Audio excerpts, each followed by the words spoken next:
सपनों और पूर्वाभासों के आधार पर हम भविष्य के सुख दुख की कल्पना करते हैं। भविष्य के दुख का कारण दूर करने के लिए हम आज योजना बनाते हैं। किंतु कल के संकट को आज निर्मूल करने से हमें लाभ मिलता है या हानि पहुंचती है, ये प्रश्न हम कभी नहीं करते। सत्य तो ये है कि संकट और उसका निवारण साथ जनते हैं, व्यक्ति के लिए भी और सृष्टि के लिए भी। नहीं, आप अपने भूतकाल का स्मरण कीजिए, इतिहास को देखिए, आप तुरंत ही ये जान पाएंगे कि जब जब संकट आता है तब तब उसका निवारण करने वाली शक्ति भी जन्म लेती है। यही तो जगत का चलन है।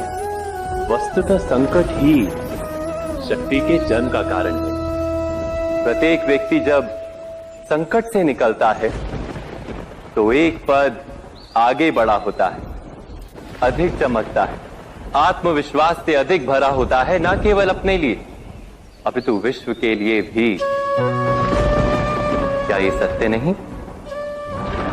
वास्तव में संकट का जन्म है एक अवसर का जन्म, अपने आप को बदलने का अवसर, अपने विचारों को ऊंचाई पर करने का अवसर, अपनी आत्मा को बलवान और ज्ञान मंडित बनाने का अवसर।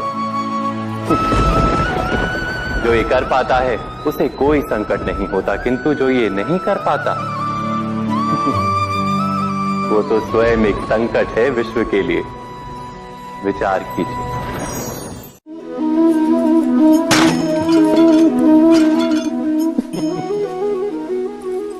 कभी कभी कोई घटना मनुष्य के जीवन की सारी योजनाओं को तोड़ देती और मनुष्य उस आघात को अपने जीवन का केंद्र मान लेता। पर क्या भविष्य मनुष्य की योजनाओं के आधार पर निर्मित होते हैं? नहीं। जिस प्रकार किसी ऊंचे पर्वत पर सर्वप्रथम चढ़ने वाला उस पर्वत की तलाई में बैठकर जो योजना बनाता है, क्या वही योजना उसे उस पर्वत की चोटी तक पहुंचाती है?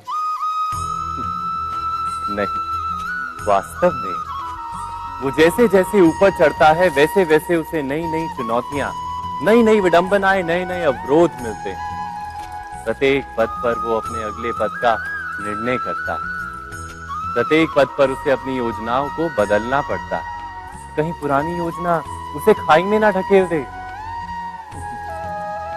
वो पर्वत को अपने योग्य नहीं बना पाता, केवल स्वयं को पर्वत के योग्य बना सकता है। क्या जीवन के साथ भी ऐसा ही नहीं?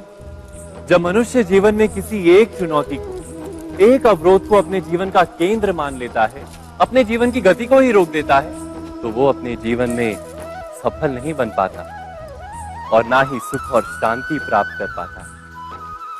अर्थात जीवन को अपने योग्य बनाने के बदले स्वयं अपने को जीवन के योग्य बनाना ही सफलता और सुख का एकमात्र मार्ग नहीं? स्वयं विचार कीजिए।